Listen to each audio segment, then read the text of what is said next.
Hello everyone. Daily current affair series में आज हम लोग देखेंगे 16 से 18 जनवरी 2025 के करंट अफेयर्स। तो आते हैं आज के पहले करंट अफेयर पे। रोजर फेडरर के रिकॉर्ड 429 मैच को पार करने के लिए ऑस्ट्रेलियन ओपन के दौरान अपना 430वां मैच किसने खेला? मैं यहाँ पे ऑप्शन नहीं पढ़ूंगा, सीधे आंसर बताते हुए चलूँगा। तो ऑप्शन है आपका यहाँ पे सही आंसर होगा नोवाक जोकोविच। रोजर फेडरर के रिकॉर्ड 429 मैच को पार करने के लिए ऑस्ट्रेलियन ओपन के दौरान अपना 430वां मैच किसने खेला? तो ऑप्शन है आपका यहाँ पे सही आंसर होगा नोवाक जोकोविच ने। अभी तक सबसे ज़्यादा ग्रैंड स्लैम मैच किसने खेला था? रोजर फेडरर ने। कितना? 429। और इनका रिकॉर्ड किसने तोड़ा? तो नोवाक जोकोविच ने। इन्होंने अपना 430वां मैच खेला ऑस्ट्रेलियन ओपन के दौरान। किसके खिलाफ खेला? तो पुर्तगाल के जैमे फारिया के खिलाफ। अगले क्वेश्चन पे आते हैं। काशी तमिल संगमम के तीसरे संस्करण का विषय किस प्राचीन ऋषि की विरासत और दर्शन होगा? तो गिवन ऑप्शन में ऑप्शन डी आपका यहाँ पे सही आंसर होगा अगस्त्यर। काशी तमिल संगमम के तीसरे संस्करण का विषय किस प्राचीन ऋषि की विरासत और दर्शन होगा? तो ऑप्शन डी आपका यहाँ पे सही आंसर होगा अगस्त्यर, महर्षि अगस्त्यर। अब यहाँ से कुछ इंपॉर्टेंट पॉइंट देख लेते हैं। हाल ही में जो यूनियन मिनिस्टर फॉर एजुकेशन है श्री धर्मेंद्र प्रधान, इन्होंने लॉन्च किया registration portal for the 3rd edition of Kashi Tamil Sangamam. और ये कहाँ पे होगा? तो ये आपका होगा 15 फरवरी 2025 से स्टार्ट होगा वाराणसी उत्तर प्रदेश में। इसके अलावा इसमें एक आपका पोर्टल है kashi-tamil.iitm.ac.in, जिसे होस्टेड किसके द्वारा किया जा रहा है? तो IIT मद्रास के द्वारा, होस्टेड बाय IIT मद्रास। जो आपका पोर्टल है kashi-tamil.iitm.ac.in, hosted by IIT Madras. This year, the government has decided to bring around 1000 delegates from Tamil Nadu under 5 category या group। ये important point है। This year, the government has decided to bring around 1000 delegates from Tamil Nadu under how many category? तो 5 category या group. और कौन सी category है? तो पहले कैटेगरी में आपका है स्टूडेंट्स, टीचर्स, राइटर। दूसरे में फार्मर्स एंड आर्टिसंस। तीसरे में है प्रोफेशनल्स एंड स्मॉल एंटरप्रेन्योर। चौथा आपका है women, self help group, Mudra loan beneficiary, DBHPS प्रचारक। और पांचवा आपका है स्टार्टअप, इनोवेशन, एडुटेक और रिसर्च। और इस प्रोग्राम को इम्प्लीमेंट कौन करेगा? तो IIT Madras and BHU are the 2 implementing agency for the program. ये इंपॉर्टेंट है। IIT Madras and BHU are the 2 implementing agency for the program. इसके अलावा श्री प्रधान ने कहा कि काशी तमिल संगमम भारत के सबसे प्रतिष्ठित संतों में से एक महर्षि अगस्त्यर का उत्सव होगा। श्री प्रधान ने इस बात पर प्रकाश डाला कि महर्षि अगस्त्यर की विरासत भारत के सांस्कृतिक और आध्यात्मिक ताने बाने में गहराई से बुनी हुई है। उन्होंने कहा उनकी बौद्धिक प्रतिभा तमिल भाषा और साहित्य के साथ साथ हमारे साझा मूल्यों, ज्ञान परंपराओं और विरासत का आधार है। तो सारे इंपॉर्टेंट पॉइंट है, आपसे एग्जाम में कहीं से भी क्वेश्चन पूछ सकता है। अगले क्वेश्चन पे आते हैं।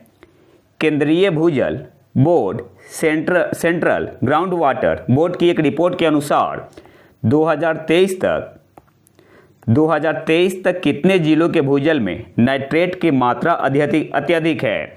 तो गिवन ऑप्शन में ऑप्शन सी आपका यहाँ पे सही आंसर होगा 440।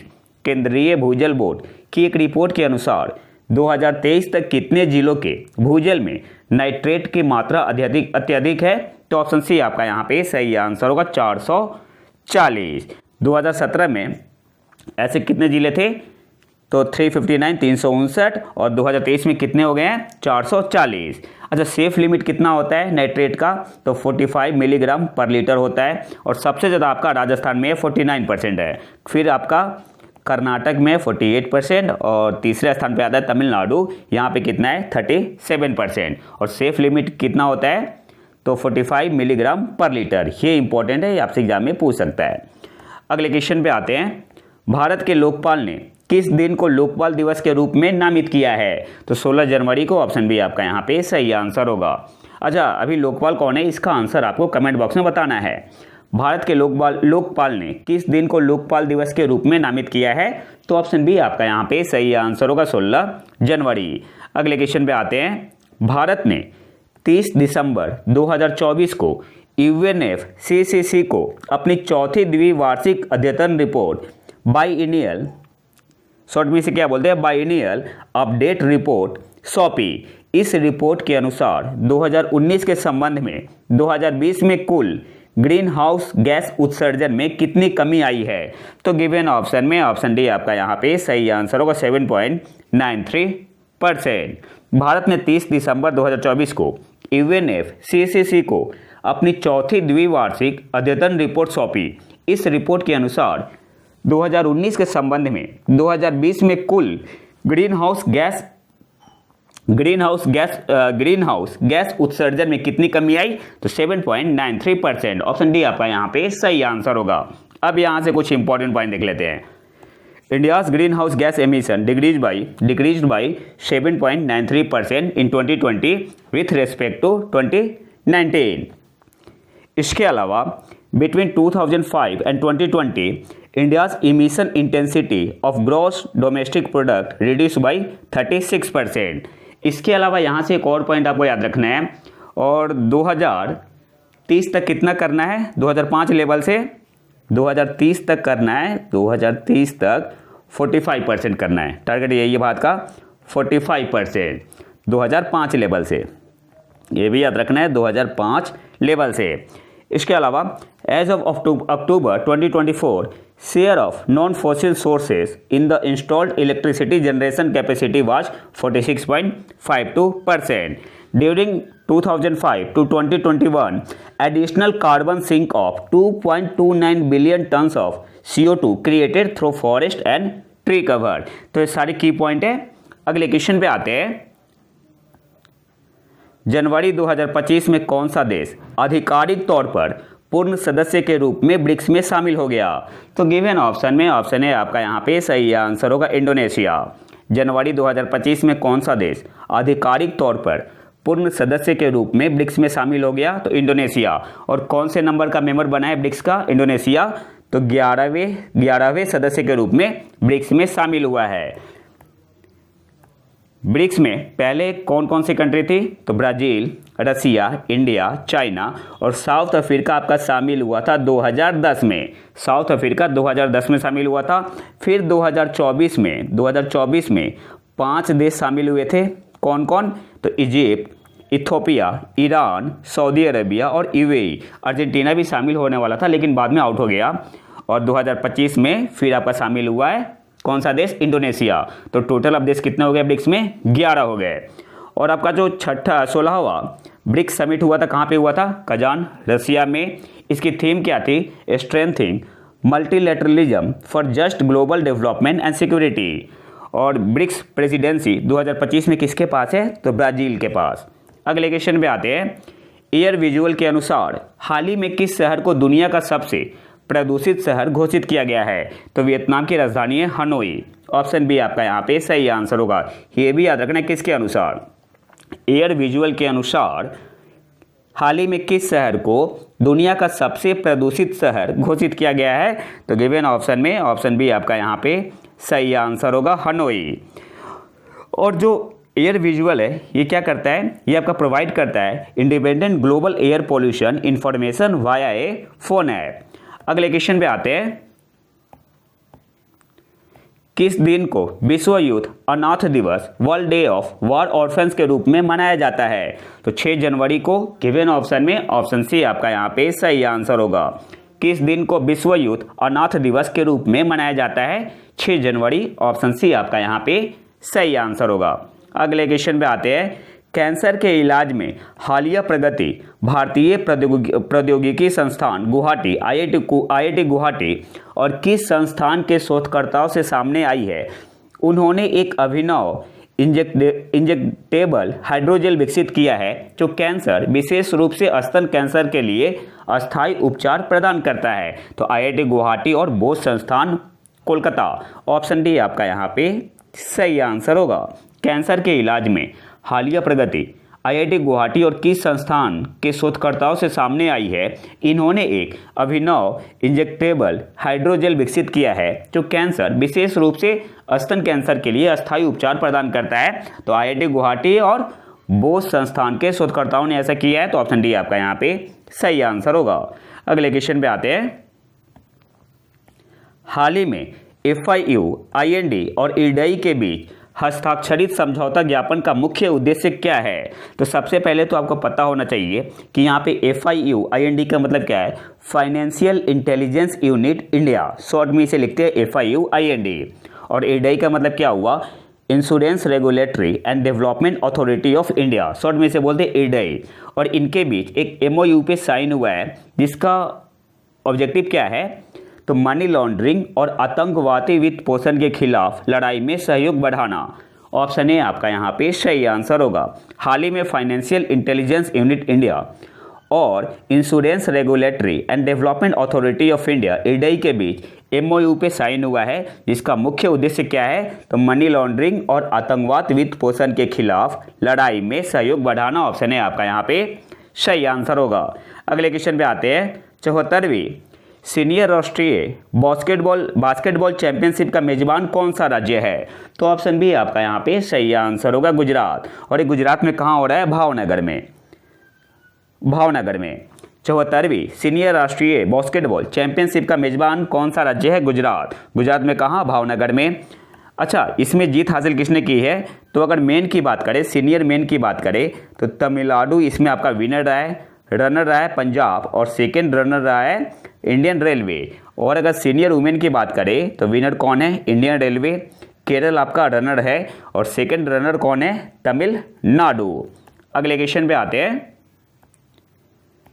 मनास्तु स्पेस किस संस्थान के पूर्व छात्रों द्वारा स्थापित एक अंतरिक्ष तकनीक स्टार्टअप है जिसने PSLV C60 पर अपने ग्रीन प्रोपल्सन सिस्टम व्योम 2U का सफलतापूर्वक परीक्षण करके सुर्खियां बटोरी? तो सबसे पहले तो यहाँ से कुछ पॉइंट देख लेते हैं। मनास्तु स्पेस ये आपका IIT बॉम्बे के पूर्व छात्रों द्वारा स्थापित एक अंतरिक्ष तकनीक स्टार्टअप है। तो ऑप्शन सी आपका यहाँ पे सही आंसर होगा। और इसने क्या किया है, या सिंपली आपको याद रखना है, एग्जाम में ऐसे भी पूछ सकता है कि व्योम 2U क्या है? तो आपका ग्रीन प्रोपल्सन सिस्टम है, या थ्रस्टर बोल सकते हैं। क्या है? थ्रस्टर है। और इसने क्या किया है, जो आपका पोएम था PSLV orbital experiment module 4, poem क्या एक प्लेटफॉर्म है, ठीक है। तो वोएम 2U जो थ्रस्टर है, इसने पोएम को 24 डिग्री से टिल्ट कर दिया, tilling the platform bye 24 degree, और इसे एंगुलर वेलोसिटी कोणीय वेग प्रदान किया। इसलिए आपका एक करंट अफेयर में बना हुआ है। अगले क्वेश्चन पे आते हैं। हाल ही में भारत और अमेरिका ने भारतीय नौसेना के लिए किस तकनीक के सह उत्पादन की घोषणा की है? तो सोनोबॉय या अमेरिकी सोनोबॉय, ऑप्शन है आपका यहाँ पे सही आंसर होगा। हाल ही में भारत और अमेरिका ने भारतीय नौसेना के लिए किस तकनीक के सह उत्पादन की घोषणा की है? तो अमेरिकी सोनोबॉय। अच्छा, ये सोनोबॉय क्या होता है? ये आपका डिटेक्ट करता है सबमरीन अंडर वाटर, ठीक है, ये याद रखना है। सोनोबॉय क्या करता है? ये डिटेक्ट करता है सबमरीन को अंडर वाटर। और ये कब तक रेडी हो जाएगा? तो 2027 में आपका ये रेडी हो जाएगा। The system will be co-produce in India in partnership with BDL, Bharat dynamics limited, ये याद रखना है। The system will be co-produce in India in partnership with BDL, Bharat dynamics limited. अगले क्वेश्चन पे आते हैं। विश्व में सबसे बड़े मेट्रो नेटवर्क के मामले में भारत का कौन सा स्थान है? तो गिवन ऑप्शन में ऑप्शन डी आपका यहाँ पे सही आंसर होगा, तीसरा।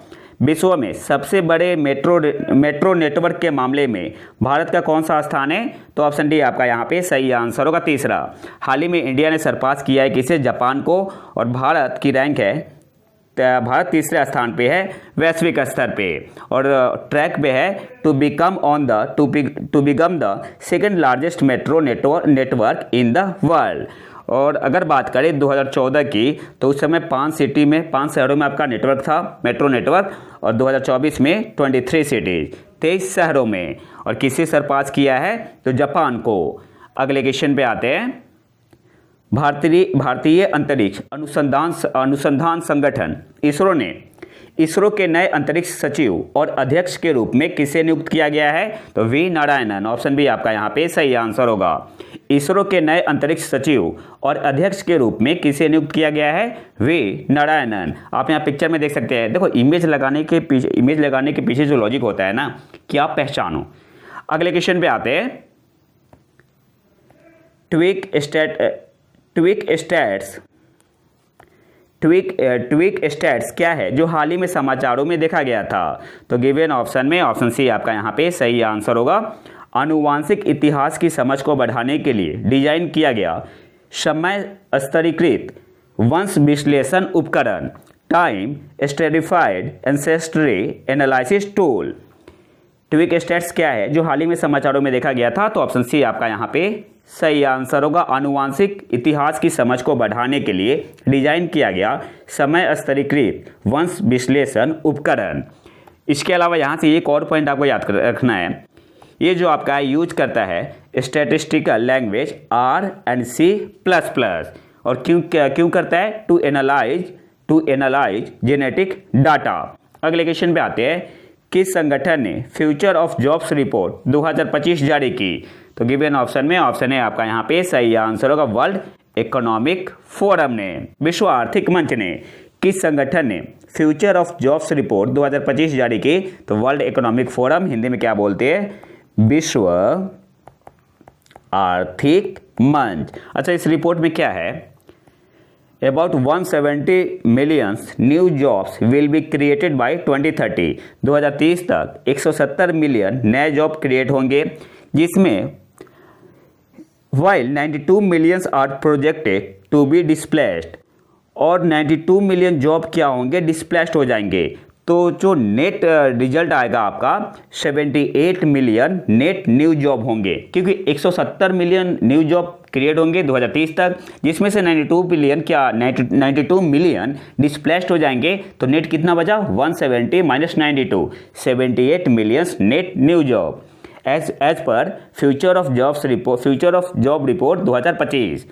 इसके अलावा जो टेक्नोलॉजी स्किल है in AI, big data and cyber security are expected to see rapid growth in demand, but human skills such as creative thinking, resilience, flexibility and agility will remain critical. तो सबसे ज़्यादा जो growth होगा आपका AI, big data and cyber security are expected to see rapid growth in demand. अगले question पे आते हैं। Logistics is across different state, इससे शॉर्ट में बोलते हैं LEAD, lead. Logistics is across different states 2024 report ने कितने राज्यों और केंद्र शासित प्रदेशों को लॉजिस्टिक्स प्रदर्शन में अचीवर्स के रूप में पहचाना है? तो ऑप्शन डी आपका यहाँ पे सही आंसर होगा। 13 दोनों मिला के आपका केंद्र शासित प्रदेश और राज्य। Logistics is across different states 2024 report ने कितने राज्यों और केंद्र शासित प्रदेशों को लॉजिस्टिक्स प्रदर्शन में अचीवर्स के रूप में पहचाना है? तो ऑप्शन डी आपका यहाँ पे सही आंसर हो जाएगा 13। इसके अलावा यहाँ से जितने भी इंपॉर्टेंट पॉइंट हैं वो देखेंगे। किसने रिलीज किया? लीड्स 2024। किसने रिलीज किया? Logistics is across different states, short में क्या बोलते हैं? लीड्स। और इस रिपोर्ट को रिलीज किसने किया? तो पीयूष गोयल ने। ये याद रखना है। रिपोर्ट देता कौन है? तो ये DPIIT का रिपोर्ट है। इसके अलावा जो 2024 में आपका रिपोर्ट आया हुआ है, इसमें 4 की पिलर है। कौन कौन से? Logistics infrastructure, logistics services, operating and regulatory environment, और इस पर चौथा आपका है नया इंट्रोड्यूस हुआ है सस्टेनेबल लॉजिस्टिक्स। तो 4 की पिलर कौन से है? ये इंपॉर्टेंट है। आपसे पूछ सकता है कि जो नया इंट्रोड्यूस हुआ है वो कौन सा है? तो 4 की पिलर कौन से है? Logistics infrastructure, logistics services, operating and regulatory environment, और जो चौथा आपका नया इंट्रोड्यूस हुआ है वो कौन सा है? Sustainable logistics.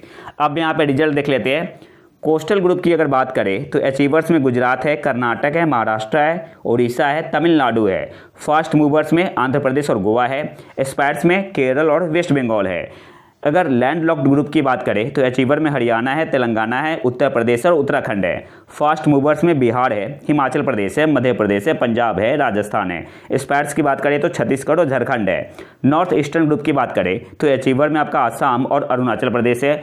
फास्ट मूवर्स में मेघालय है, मिजोरम है, नागालैंड है, सिक्किम है और त्रिपुरा है। और स्पैट्स में आपका मणिपुर है। अगर यूटी की बात करें तो अचीवर्स में चंडीगढ़ और दिल्ली है। फास्ट मूवर्स में Dadar and Nagar Haveli and Daman and Diu, Jammu और कश्मीर, लक्षद्वीप, पुडुचेरी। और स्पैट्स में कौन है? अंडमान एंड निकोबार आइलैंड और लद्दाख। तो सारे इंपॉर्टेंट पॉइंट है, इसका स्क्रीनशॉट ले सकते हैं, नहीं तो पीडीएफ में डाल दूंगा टेलीग्राम पे। अगले क्वेश्चन पे आते हैं। भारत की पहली वाणिज्यिक उपयोगिता स्केल बैटरी ऊर्जा भंडारण प्रणाली, बैटरी एनर्जी स्टोरेज सिस्टम कहाँ स्थित है? तो किलोकड़ी, साउथ दिल्ली में। ऑप्शन है आपका यहाँ पे सही आंसर होगा। भारत की पहली वाणिज्यिक उपयोगिता स्केल बैटरी ऊर्जा भंडारण प्रणाली, बैटरी एनर्जी स्टोरेज सिस्टम कहाँ स्थित है? तो किलोकड़ी, साउथ दिल्ली में। ऑप्शन है आपका यहाँ पे सही आंसर होगा। और आज के आखिरी करंट अफेयर पे आते हैं। आयरन की कमी का आकलन करने के लिए किस संस्था ने एनीमिया फोन तकनीक विकसित की है? तो कॉर्नेल विश्वविद्यालय, जो कि आपका यूएसए में है। ऑप्शन बी आपका यहाँ पे सही आंसर होगा। आयरन की कमी का आकलन करने के लिए किस संस्था ने एनीमिया फोन तकनीक विकसित की है? तो कॉर्नेल विश्वविद्यालय, यूएसए। ऑप्शन बी आपका यहाँ पे सही आंसर होगा। और हाल ही में ये जो आपका टेक्नोलॉजी है ट्रांसफर हुआ है to the Indian Council of Medical Research for integration into its program for anaemia, women's health and maternal and child health throughout the country. तो सारे इंपॉर्टेंट पॉइंट है। तो ये तो था हमारा आज का लेक्चर। अगर आपको इसका पीडीएफ चाहिए तो आप हमारे टेलीग्राम चैनल प्रतीक IQ करंट अफेयर को ज्वाइन कर सकते हैं। यहाँ पे आपको जनवरी 2024 से लेके दिसंबर 2024 का पूरा संकलन मिल जाएगा। तो अगर वीडियो पसंद आए तो लाइक करें और चैनल को सब्सक्राइब जरूर कर ले। मिलते हैं नए वीडियो में नए टॉपिक के साथ। तब तक के लिए नमस्कार, जय हिंद।